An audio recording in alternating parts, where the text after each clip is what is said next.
아동, 유아, 아동, 청소년까지 이용 가능한 자원들 쭉 봤어요.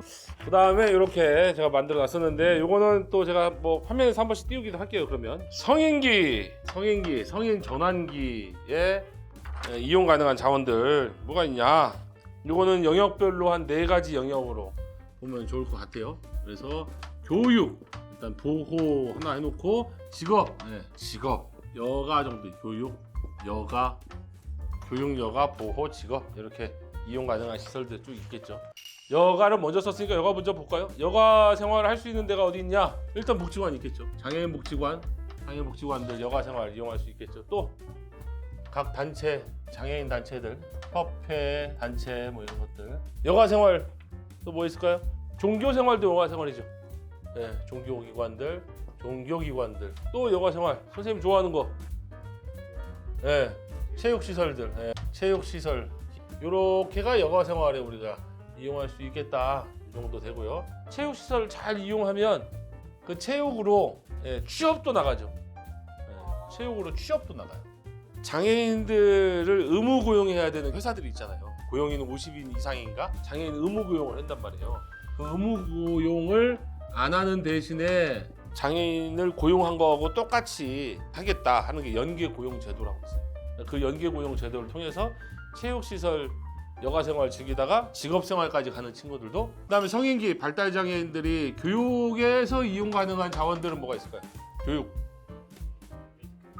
에듀케이션, 에듀케이션. 좋았어, 이런 거 해줘야 돼.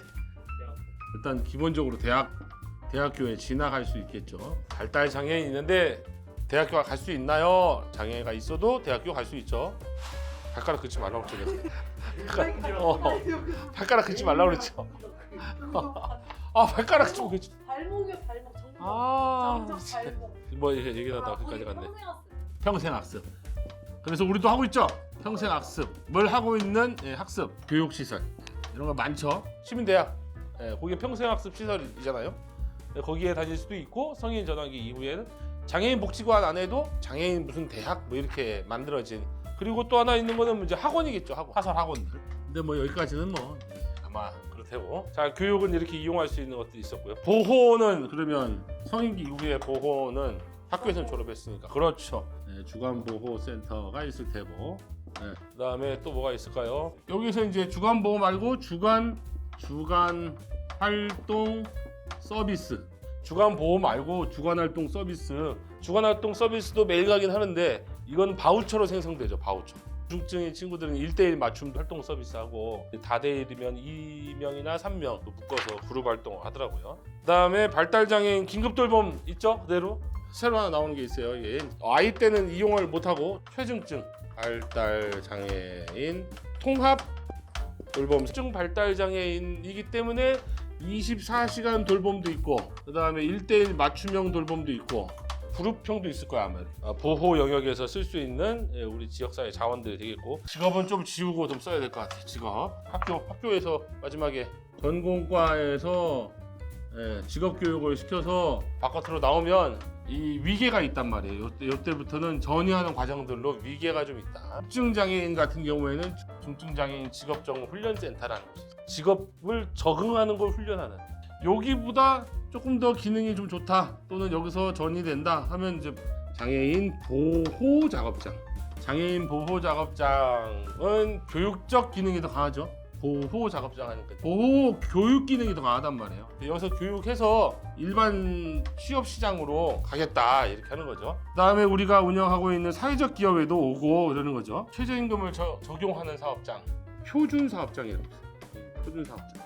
장애인 표준 사업장이라는 것이 여기는 최저임금을 줘야 되고, 그러니까 이제 실질적인 직업이 되는 거죠. 여기서부터가 이런 위계를 걸쳐서 훈련해서 전이시키는 게 사실은 요 전 단계의 것들의 모델인데, 이 표준 사업장도 몇 개 없을 거 아니에요. 사실상 그것이 마땅치가 않죠. 장애인 부모님들이 직접 만들거나 해서 사회적 협동조합을 많이 만들었죠. 특히 우리 담비 같은 경우도 장애인을 고용하기 위해서 만들어진 기업이기 때문에 표준 사업장하고 거의 동일한 역할을 한다, 이렇게 볼 수 있을 것 같아요. 그 다음에 한두 개 조금 다르게 볼 수 있는 직업은, 내가 원래 갖고 있는 능력이나 재능이 있어.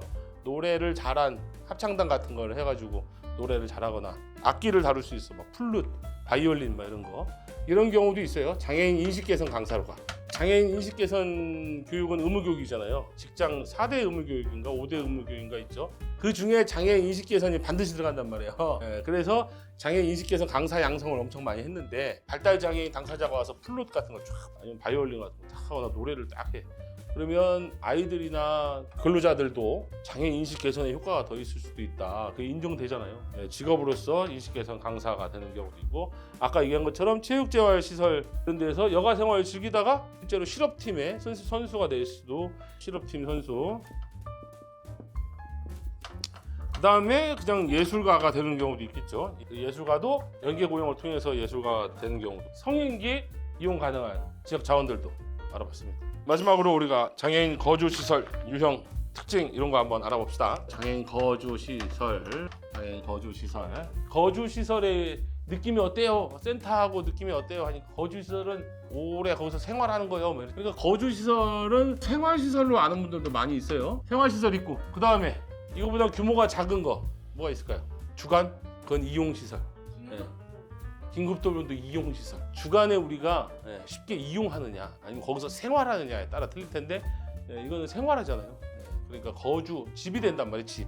거주시설이 5개의 종류에 있는데 그 중에 연상을 하는 건 생활시설. 근데 생활시설은 비교적 굉장히 크고 중대형 규모잖아요. 중대형 규모라는 건 30인 이상, 지금 30 이하 시설로 만들으라고 정부에서 탈시설. 공동생활가정.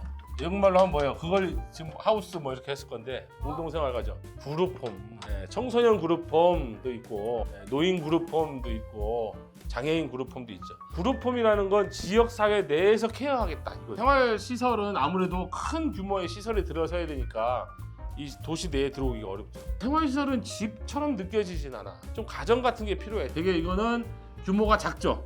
형태는 가족 같은, 가정 같은 느낌이고, 4인 뭐 7인 사이 정도? 이 정도? 3, 4인에서 7인 사이로. 이거 넘어가면 너무 크니까. 그리고 여기에는 사회복지사가 되게 1인 정도 같이 생활하고 있죠. 너무 힘들대. 그 다음에 요거보다는 조금 더 크고 요거보다는 조금 더 작고 그 중간에 껴있는 거, 이걸 뭐라고 하냐면 단기로 거주하는 시설. 단기 거주 시설. 여기는 기간으로 보면 장기예요, 단기예요? 장기. 여기는 장기. 그렇죠. 오래 사는 거고 오래 사는 건데, 여기는 일시적 위험 뭐 여러 가지가 있을 수 있겠죠. 일시적 위험, 뭐 부모님이 돌아가셨거나 아니면 학대나 피해나 받거나, 아무튼 뭐 여러 가지의 상황들이 있을 테니까 그런 경우에 단기로 거주하는 시설, 뭐 한 6개월에서 1년 사이 이 정도 단기로 거주해야 되는데 사실상은 막 2, 3년, 5년 넘어가고 이런 경우도 많이 있다. 그래서 단기 거주 시설이 장기 거주화 되고 있다고는 하지만 어쨌든 설계가 된 건 이렇게 설계된 거예요. 그래서 단기 거주 시설은 10인 이하 요 정도로 설계가 돼서 있다. 자, 생활시설의 장점은 뭐예요? 그럼 단점은 얘기했고, 뭐 집 같지 않다 이런 게 느낌이 그럴 테고, 장점은 생활시설 옆에 다른 사업을 하기가 좋죠. 그래서 생활시설이 있으면 옆에 작업시설도 같이 만들어져서 아침에 눈 뜨고 일하고 다시 또 여가 생활하고 생활시설에 들어오는 이런 큰 규모가 가능하죠. 그 다음에 의료 전문가들이나 기타 전문가들이, 이 시설 자체가 크니까 전문가들이 많은, 그게 장점이 되고 들이 다수가 있다. 요거 외에 다른 게 있는 거는 유형별 거주시설하고 영유아 거주시설이 있어요. 그래서 유형별 거주시설이라는 건 시각장애인들은 시각장애인들끼리 좀 이렇게 유형에 나눠서 특수한 보조기구라든가 이런 인프라가 더 필요하잖아요. 요 나름대로의 동질성을 갖고 있으니까 장단점이 있겠죠. 그 다음에 영유아 거주시설, 요런 게 있습니다. 거주시설은 이렇게 5가지. 그러면 이제 오늘 이후로는 헷갈리지 않겠죠? 네, 수고하셨습니다.